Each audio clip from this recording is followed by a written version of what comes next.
നമസ്കാരം കൂട്ടുകാരെ, നിങ്ങൾക്ക് ഞാനിന്നൊരു കാഴ്ച കാണിച്ചു തരാം.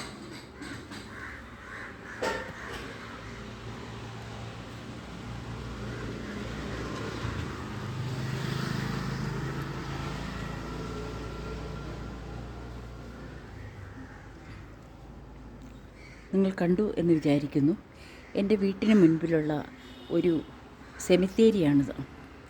ആ സെമിത്തേരിയിൽ കുറേ ആൾക്കാർ, അവരുടെ ആത്മാക്കൾ മറഞ്ഞ കുറേ മനുഷ്യ ശരീരങ്ങൾ ദ്രവിച്ച് അതിനകത്തുണ്ട്.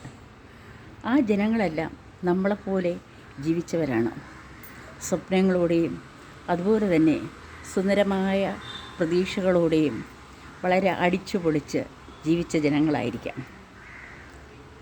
ഇതൊന്നും നമുക്ക് ശാശ്വതമല്ല. ഈ കാണുന്നതെല്ലാം നമ്മുടെ മനുഷ്യജീവിതം എന്ന് പറയുന്നത്, അതായത് ഈ ഭൂമിയിലെ ജീവിതം എന്ന് പറയുന്നത് ജസ്റ്റ് ഒരു വാടക വീട്ടിലെ ജീവിതം പോലെ തന്നെയാണ്. ഇപ്പോൾ ശരിക്കും എൻ്റെ സ്ഥലം എന്ന് പറഞ്ഞാൽ ആലപ്പുഴയാണ്. ഞാൻ താമസിക്കുന്ന വാടക വീട്ടിലാണ്. പക്ഷേ എനിക്കതിന് വിഷമം തോന്നാറില്ല. കാരണം എന്താണ്, ഈ മനുഷ്യജീവിതമേ ഒരു വാടക വീടാണ്. അങ്ങനെ വരുമ്പോൾ നമ്മൾ എന്തിനു ഭയക്കണം? നമുക്ക് ശരിക്കും പറഞ്ഞു കഴിഞ്ഞാൽ ഈ വാടക വീട്ടിൽ താമസിക്കുന്ന നമുക്ക് കുറേ കാലം കഴിഞ്ഞു കഴിഞ്ഞാൽ നമുക്കിതുപോലെ മണ്ണിലേക്ക് ചേരേണ്ടതായിട്ട് വരും. മണ്ണിൽ നിന്നുണ്ടായത് മണ്ണോട് ചേരും. ഹിന്ദു വിചാരപ്രകാരമാണെങ്കിൽ പഞ്ചഭൂതങ്ങളാണ് നമ്മുടെ ശരീരം ഉണ്ടാക്കിയിരിക്കുന്നത്. ആ പഞ്ചഭൂതങ്ങളിലേക്ക് തന്നെ തിരിച്ചു മടങ്ങും.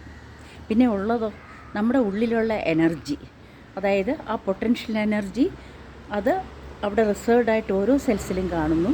അതുപോലെ തന്നെ ആ കൈനറ്റിക് എനർജി അത് ആക്ട് ചെയ്യാൻ തുടങ്ങുമ്പോൾ നമ്മൾ പ്രവർത്തിക്കുന്നു. അതിൻ്റെ ആ ആത്മാവ്, ആ ദൈവാംശമാണ് നമ്മുടെ ഉള്ളിലുള്ളത്. അതിന് നമ്മൾ എന്ത് ചെയ്യുക? ആ ദൈവാംശത്തിന് കേടുവരാത്ത രീതിയിൽ നമ്മൾ മനസാക്ഷിക്ക് ഉതകുന്ന രീതിയിൽ നമ്മൾ പെരുമാറുക.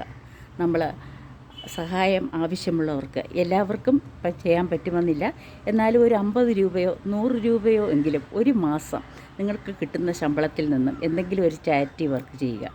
ഒത്തിരി പാവപ്പെട്ട ആൾക്കാർ, ചെറുപ്പക്കാർ, രോഗം ബാധിച്ച് കിടപ്പിലുണ്ട്, കുഞ്ഞുങ്ങളുണ്ട്, അവർക്ക് വേണ്ടത് നിങ്ങൾ ചെയ്യുക.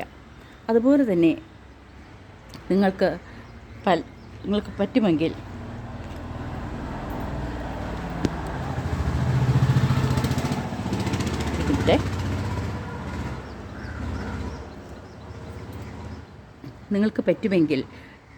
നിങ്ങൾ മറ്റുള്ളവരെ ഉപദ്രവിക്കാതിരിക്കുക.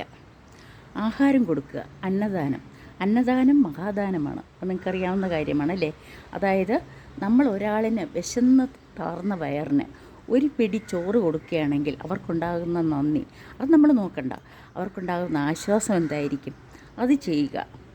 ആവശ്യമില്ലാതെ ഇനി ഈ യുദ്ധാനന്തര കാലത്ത് നിങ്ങൾ ആവശ്യമില്ലാതെ മണിമാളികകൾ കെട്ടാനും സ്വർണ്ണാഭരണങ്ങൾ വാങ്ങിച്ചു കൂട്ടി നിങ്ങളുടെ മക്കളെ 1 കിലോ സ്വർണവുമായിട്ട് പെൺമക്കളെ പറഞ്ഞയക്കാനും പിന്നെ അവരുടെ തിക്താനുഭവങ്ങൾ നോക്കിയിരിക്കാനും ഒന്നും നോക്കാതെ കുറച്ചൊക്കെ നമ്മുടെ മനുഷ്യജീവൻ, അതായത് ഒരു ഷോർട്ട് സ്പാനേ ഉള്ളൂ അല്ലേ. മാക്സിമം നമ്മൾ എത്ര വയസ്സ് വരെ ജീവിക്കാം? ഇവിടെ ഒരു മാക്സിമം ലൈഫൊന്നും ഇല്ല. നമ്മുടെ ഒരു ഹ്യൂമൻ ലൈഫ് സ്പാൻ എന്ന് പറഞ്ഞാൽ ഏത് സമയത്തും നമുക്ക് എന്ത് ചെയ്യും? നമ്മുടെ സമയം എത്താം, നമ്മൾ ഇവിടുന്നതിലേക്ക് പോവാം. അപ്പോൾ അതുകൊണ്ട് തന്നെ നിങ്ങൾ മനസ്സിലാക്കുക, ഇതൊക്കെ സത്യം മാത്രമാണ്. അപ്പോൾ ആവശ്യമില്ലാതെ നമ്മളിങ്ങനെ ചിലവഴിച്ച് കളയുന്നതിന് പകരം നമ്മളത് കുറച്ചുകൂടെ പ്രൊഡക്റ്റീവായിട്ട് ചെയ്യുക. മാത്രമല്ല നമ്മൾ മറ്റുള്ളവരുടെ മനസ്സിനെ വിഷമിപ്പിക്കാതിരിക്കുക.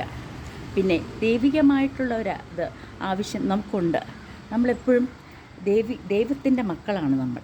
അപ്പോൾ ഓരോ കാര്യത്തിനും ദൈവമേ എനിക്കിത് വേണം അത് വേണം എന്നല്ല പ്രാർത്ഥിക്കേണ്ടത്. ദൈവമേ എനിക്ക് ഇത്രയെങ്കിലും തന്നതിനും നന്ദി, ഇത് ഇങ്ങനെയെങ്കിലും കൊണ്ടുപോകണേ എന്ന രീതിയിൽ പ്രാർത്ഥിക്കുക. ഓക്കെ.